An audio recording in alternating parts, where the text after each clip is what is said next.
America में Jeffrey Epstein files अमेरिकी राष्ट्रपति डोनाल्ड ट्रंप के लिए एक बहुत बड़ा सिरदर्द बनते जा रहे हैं, गले की फांस बनते जा रहे हैं।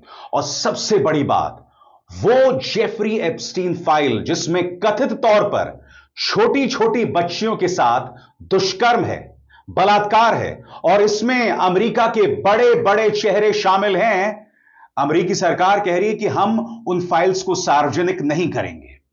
सबसे बड़ी बात, इलॉन मस्क ने एक बार फिर इस मुद्दे को उठाया है। इलॉन मस्क सवाल पूछ रहे हैं कि अगर डोनाल्ड ट्रंप इन फाइल्स को सार्वजनिक नहीं करेंगे तो हम उन पर विश्वास कैसे करेंगे। याद कीजिएगा, यही इलॉन मस्क हैं जिन्होंने कुछ दिनों पहले यह दावा किया था कि जेफरी एप्स्टीन फाइल्स जिसमें छोटी छोटी बच्चियों के साथ यौन दुराचार हो रहा है, उसमें डोनाल्ड ट्रंप भी शामिल हैं। और कहीं ना कहीं यह मामला मुझे याद दिला रहा है बिहार के मुजफ्फरपुर बालिका गृह कांड की। याद है आपको यह चेहरा, ब्रजेश ठाकुर, मुख्य आरोपी बिहार के मुजफ्फरपुर बालिका गृह कांड का। सबसे बड़ी बात, इस व्यक्ति पर आरोप था कि किस तरह से छोटी छोटी बच्चियों पर जोर जबरदस्ती के साथ उनके साथ यौन दुराचार किया जाता था।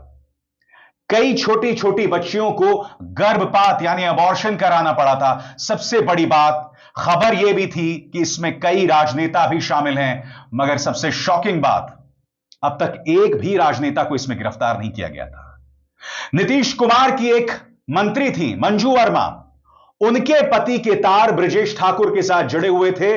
मंजू वर्मा से भी पूछताछ हुई थी मगर गिरफ्तारी किसी से नहीं हुई थी। मैं आखिर आपको मुजफ्फरपुर बालिका गृह कांड की याद क्यों दिला रहा हूं, क्योंकि अमेरिका में जेफरी एप्स्टीन फाइल्स और बिहार के मुजफ्फरपुर बालिका गृह कांड में कोई फर्क नहीं है। दोनों तरफ राजनेताओं को गिरफ्तार नहीं किया जा रहा है। अमेरिका कह रहा है कि हम वो टेप्स को इसलिए सार्वजनिक नहीं करेंगे क्योंकि उसमें बहुत विभत्स चीजें हैं, बहुत खतरनाक चीजें हैं। छोटी छोटी बच्चियों के साथ यौन दुराचार की तस्वीरें हैं। मगर अगर वो तस्वीरें सार्वजनिक नहीं होगी तो कैसे पता चलेगा कि अमेरिकी एस्टैब्लिशमेंट में कौन कौन सा राजनेता छोटी छोटी बच्चियों के साथ दुराचार कर रहा था। सबसे बड़ी बात, जब डोनाल्ड ट्रंप से सवाल किया जाता है तो वो कहते हैं कि आप मुझसे बेकार के सवाल क्यों पूछ रहे हैं। वो ये भी कहते हैं कि आप मुझसे कोई और सवाल पूछिए। वो ये भी कहते हैं कि जेफरी एप्स्टीन एक क्रीप था, एक वाहियात आदमी था। सुनिए सवालों से कैसे बच रहे हैं अमेरिकी राष्ट्रपति Donald Trump. Sure. Your memo and release yesterday on Jeffrey Epstein, it left some lingering mysteries. One of the biggest ones is whether he ever worked for a American or foreign intelligence agency. The former Labor Secretary, who was Miami U.S. Attorney Alex Costa, he allegedly said that he did work for an intelligence agency. So could you resolve whether or not he did? And also, could you say why there was a minute missing from the jailhouse tape on the night of the set? Yeah, sure. Hey, Pam, could I just interrupt for 1 second? Are you still talking about Jeffrey Epstein? This guy's been talked about for years. You're asking, we have Texas, we have this, we have all of the things. And are people still talking about this guy, this creep?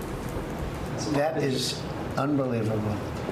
Do you want to waste the time and do you feel like answering? I don't mind answering. I mean, I can't believe you're asking a question on Epstein at a time like this where we're having some of the greatest success and also tragedy with what happened in Texas. It just seems like a desecration, but you go ahead. और सबसे बड़ी बात, जब white house की प्रवक्ता से सवाल पूछा जाता है कि आप आखिर उन टेप्स को सार्वजनिक क्यों नहीं कर रहे हैं, तो क्या आप जानते हैं व्हाइट हाउस की प्रवक्ता क्या कहती हैं? व्हाइट हाउस की प्रवक्ता यह कहती हैं कि हमारी हमेशा से कोशिश रही है चीजों को लेकर पारदर्शी रहने की, और इस मुद्दे पर दूध का दूध और पानी का पानी होगा, मगर हम वीडियो जारी नहीं करेंगे क्योंकि इसके अंदर छोटी छोटी बच्चियों के साथ दुष्कर्म है। तो सवाल यह, अगर आप लोगों के नाम सार्वजनिक नहीं करेंगी, उन वीडियोस को सार्वजनिक नहीं करेंगी, उन बच्चियों की पहचान को छुपाकर, तो दूध का दूध और पानी का पानी कैसे होगा जैसा कि आप दावा कर रहे हैं। सुनिए व्हाइट हाउस की प्रवक्ता किस तरह का बेतुका तर्क देती हैं। JNFBI have now concluded there was no Jeffrey Epstein client list. What do you tell MAGA supporters who say they want anyone involved in Jeffrey Epstein's alleged crimes to be held accountable? This administration wants anyone who has ever committed a crime to be held accountable, and I would argue this administration has done more to lock up bad guys than certainly the previous administration. And the Trump administration is committed to truth and to transparency. That's why the Attorney General and the FBI Director pledged at the President's direction to do an exhaustive review of all of the files related to Jeffrey Epstein's crimes and his death. And they put out a memo in conclusion of that review. There was material they did not release because, frankly, it was incredibly graphic and it contained child pornography, which is not something that's appropriate for public consumption. But they committed to an exhaustive investigation. That's what they did, and they provided the results of that. That's transparency. दोस्तों, आप में से जो लोग नहीं जानते Jeffrey Epstein कौन है, जेफरी एप्स्टीन वो शख्स है जिसने 2019 में एक अमेरिकी जेल में फांसी लगा दी थी। ये वो शख्स है जो अपने घर में छोटी छोटी बच्चियों को बुलाता था, उनके साथ दुष्कर्म यानी बलात्कार करता था, उनके वीडियो टेप बनाता था और फिर उन्हें वेश्यावृत्ति में ढकेल देता था।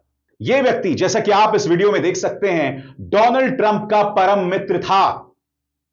यह 1992 का वीडियो है दोस्तों, और इस वीडियो में देखा जा सकता है कि किस तरह से गलबैयां डालकर जेफरी एप्स्टीन के साथ डोनाल्ड ट्रंप ऐश कर रहे हैं। इसी के बारे में इलॉन मस्क ने कहा था कि जेफरी एप्स्टीन फाइल्स में डोनाल्ड ट्रंप शामिल हैं, और इसके जवाब में डोनाल्ड ट्रंप ने कहा था कि ये तमाम बातें जो इलॉन मस्क कर रहे हैं वो ड्रग्स के नशे में कर रहे हैं। मगर दूसरी तरफ अमेरिकी सरकार दूध का दूध और पानी का पानी भी नहीं करना चाहती। यह पूरा मामला क्या है दोस्तों, इसे समझने की जरूरत है, और डोनाल्ड ट्रंप किस तरह से इसमें फंसे हुए हैं।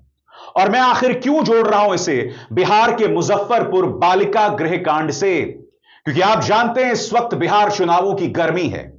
SIR के खिलाफ, यानी कि वोटर्स की सूची में जिस तरह की तब्दीली लाई जा रही है, चुनाव आयोग जिस तरह की बेईमानी हरकत कर रहा है, उसको लेकर सड़कों पर बवाल है। और कहीं ना कहीं याद आ गया है यह घटनाक्रम, खासतौर से जेफरी एप्स्टीन फाइल्स की मद्देनजर। क्या है जेफरी एप्स्टीन मामला? आपकी स्क्रीन पर जेफरी एप्स्टीन पर मुख्य आरोप यह था कि उसने नाबालिग लड़कियों के साथ यौन शोषण और सेक्स ट्रैफिकिंग की। वो लड़कियों को अपने न्यूयॉर्क और पाम बीच के घरों में मसाज देने के बहाने बुलाता था, जो बाद में यौन शोषण में बदल जाता था। एप्स्टीन ने लड़कियों को पैसे दिए और उन्हें अन्य लड़कियों को लाने के लिए प्रोत्साहित किया ताकि उसका शोषण नेटवर्क बढ़ता रहे। उसके खिलाफ 2006 में भी आरोप लगे थे, लेकिन वो एक सौम्य सजा पर बरी हो गया था। 2019 में उसे फिर से गिरफ्तार किया गया, इस बार सेक्स ट्रैफिकिंग और साजिश के गंभीर आरोपों में, जिसमें दर्जनों नाबालिग लड़कियों के यौन शोषण का मामला था। उसके घरों से कई अश्लील तस्वीरें और सबूत मिले थे। और आगे बढ़ने से पहले एक जरूरी संदेश, मेरे कार्यक्रमों के लिए आप नोटिफिकेशन का इंतजार मत कीजिए, मेरे चैनल में जाइए और खुद जाकर कार्यक्रम देखिए और रहिए अपडेटेड। और हां, ज्वाइन कीजिए मेरा चैनल, देखिए यह जरूरी संदेश। स्वतंत्र और आजाद पत्रकारिता का समर्थन कीजिए, सच में मेरा साथी बनिए। बहुत आसान है दोस्तों, इस ज्वाइन बटन को दबाइए और आपके सामने आएंगे ये 3 विकल्प, इनमें से एक चुनिए और सच के इस सफर में मेरा साथी बनिए। मगर सबसे बड़ी बात दोस्तों, जेफरी एप्स्टीन फंसा कैसे था? जेफरी एप्स्टीन फंसा था एक 14 साल की लड़की की वजह से, और उसी के बाद वो तमाम तस्वीरें और वीडियो सामने आए थे आपके स्क्रीन पर। 2005 में एक 14 साल की लड़की की शिकायत के बाद जांच हुई, इसमें कुल 36 नाबालिग पीड़िताएं सामने आईं। एप्स्टीन ने लड़कियों को मसाज देने के बहाने बुलाया और फिर उनका यौन शोषण किया। उसके ऊपर नाबालिग लड़कियों की तस्करी यानी सेक्स ट्रैफिकिंग और जबरन यौन संबंध बनाने के आरोप थे। 2008 में वो वेश्यावृत्ति से संबंधित मामलों में दोषी ठहराया गया। 2019 में उसे फिर से मानव तस्करी और यौन अपराधों के लिए गिरफ्तार किया गया, जिसमें दर्जनों नाबालिग लड़कियों के यौन शोषण के आरोप थे। इसके अलावा उसकी साथी घिस्लेन मैक्सवेल पर भी लड़कियों की सप्लाई करने का आरोप था। और फिर जेल में रहस्यमय तरीके से वो फांसी लगा देता है। कई लोग ये आरोप लगा रहे थे कि उसकी हत्या कर दी गई थी। मामले की जांच हुई और उस जांच में पाया गया कि उसने फांसी लगा ली। बड़ा सवाल कि आखिर जेफरी एप्स्टीन ने फांसी क्यों लगाई, और दूसरा बड़ा सवाल, आखिर उसके वीडियोस को सार्वजनिक क्यों नहीं किया जा रहा। आखिर क्यों इलॉन मस्क ने दावा किया था कि जेफरी एप्स्टीन फाइल्स में डोनाल्ड ट्रंप का नाम है, उनका चेहरा है। क्यों डोनाल्ड ट्रंप ये कह रहे हैं कि मामला बेतुका है, आदमी बेतुका था। अरे भाई, आपका दोस्त था, आपका परम मित्र था, जिस तरह की रंगरलियां आप मना रहे थे उसके वीडियोस मौजूद हैं, फिर भी आप ये कह रहे हैं कि यह मामला बेतुका है, बेमानी है। और इस संदर्भ में बहुत जरूरी हो जाता है कि हम मुजफ्फरपुर बालिका गृह कांड की चर्चा करें। कुछ तस्वीरें आपके सामने। ब्रजेश ठाकुर मुख्य आरोपी, यहां देखिए किस तरह से हंस रहा है। क्यों हंस रहा है? क्या इसके साथ डील हो गई थी कि हम तुम्हें ज्यादा सजा नहीं होने देंगे, तुम किसी राजनेता का नाम सार्वजनिक मत करना। याद कीजिएगा, नीतीश सरकार में मंत्री मंजू वर्मा से पुलिस ने पूछताछ की थी। यहां पर आप मंजू वर्मा और उनके पति चंद्रेश कुमार को देख सकते हैं। चंद्रेश कुमार की बातचीत के ढेरों रिकॉर्ड्स हैं ब्रजेश ठाकुर के साथ। तो एक बालिका गृह यानी मुजफ्फरनगर बालिका गृह का जो मालिक है यानी ब्रजेश ठाकुर, उससे मंजू वर्मा के पति बात क्यों कर रहे थे? इस पूरे मामले को भी दोस्तों समझना पड़ेगा। और कहीं ना कहीं जेफरी एप्स्टीन फाइल्स और मुजफ्फरपुर बालिका कांड, इन दोनों में समानताएं नजर आती हैं। दोनों ही जगह सत्ता पक्ष कह रहा है कि हम मामले को सार्वजनिक नहीं करेंगे, यानी राजनेताओं को बचाया जा रहा है। मुजफ्फरपुर बालिका गृह कांड क्या है, गौर कीजिए। मुजफ्फरपुर शेल्टर होम सेक्सुअल शोषण केस का मतलब है कि बिहार के मुजफ्फरपुर में सरकार की फंडिंग वाले एक शेल्टर होम में छोटी बच्चियों के साथ बहुत ही भयानक अत्याचार हुआ था। यह शेल्टर एक एनजीओ सेवा संकल्प एवं विकास समिति चलाता था, जिसके हेड ब्रजेश ठाकुर थे। 2018 में Tata institute of social sciences TISS की एक रिपोर्ट से यह खुलासा हुआ कि वहां 7 से 17 साल की उम्र की लड़कियों के साथ बड़े पैमाने पर यौन शोषण, रेप और टॉर्चर किया गया था। मेडिकल जांच में भी यह साबित हुआ था कि कम से कम 42 में से 34 लड़कियों के साथ दुष्कर्म हुआ था। और जैसे मैंने बताया दोस्तों, इसमें कई नाम सामने उभर कर आते हैं और गिरफ्तारी सिर्फ ब्रजेश ठाकुर की। यह भी आरोप लगते रहे कि नीतीश सरकार के कई मंत्री इन बालिका गृह में जाया करते थे, मगर पूरी जांच नहीं हुई और ब्रजेश ठाकुर के चेहरे की मुस्कान हम सब देख रहे थे। इस मामले में कौन कौन शामिल थे, इस पर भी गौर किया जाए। ब्रजेश ठाकुर, भले ही वो चुना हुआ राजनेता नहीं था, लेकिन इलाके में उसकी पकड़ बहुत मजबूत थी और वो बड़े नेताओं के साथ जुड़ा हुआ था। वही इस केस का मुख्य आरोपी था और उसे उम्र कैद की सजा हुई। मंजू वर्मा, पूर्व बिहार समाज कल्याण मंत्री, उन्होंने इस्तीफा तब दिया जब पता चला कि उनके पति चंद्रेश्वर वर्मा की ब्रजेश ठाकुर से लगातार बातचीत होती थी। सीबीआई ने उनके घर पर रेड भी मारी। हालांकि मंजू वर्मा को सीधे शोषण में दोषी नहीं ठहराया गया, लेकिन उन पर लापरवाही और संदिग्ध रिश्तों को लेकर जांच हुई। अगर अन्य अधिकारियों की बात करें तो समाज कल्याण विभाग की असिस्टेंट डायरेक्टर रोजी रानी, चाइल्ड वेलफेयर कमेटी के सदस्य और शेल्टर होम के कई कर्मचारी भी गिरफ्तार हुए और कुछ को सजा भी हुई, क्योंकि या तो उन्होंने शोषण में मदद की या फिर उसे छुपाने की कोशिश की। तो देखा आपने दोस्तों, दोनों मामले एक से दिखाई देते हैं और दोनों में राजनेताओं को बचाने की कोशिश हो रही है। बड़ा सवाल यह दोस्तों कि क्या जेफरी एप्स्टीन मामले में दूध का दूध और पानी का पानी हो जाएगा? हमें यह नहीं भूलना चाहिए कि जेफरी एप्स्टीन ने फांसी लगा ली थी 2019 में। उसके बाद जो बाइडेन 4 साल तक राष्ट्रपति थे। मामले की जांच क्यों नहीं हुई?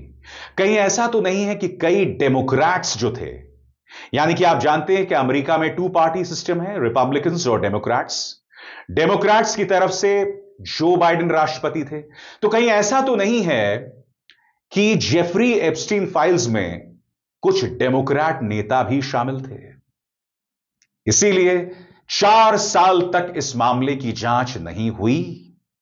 यह सवाल है दोस्तों और इससे बचा नहीं जा सकता। अभिसार शर्मा को दीजिए इजाजत। नमस्कार।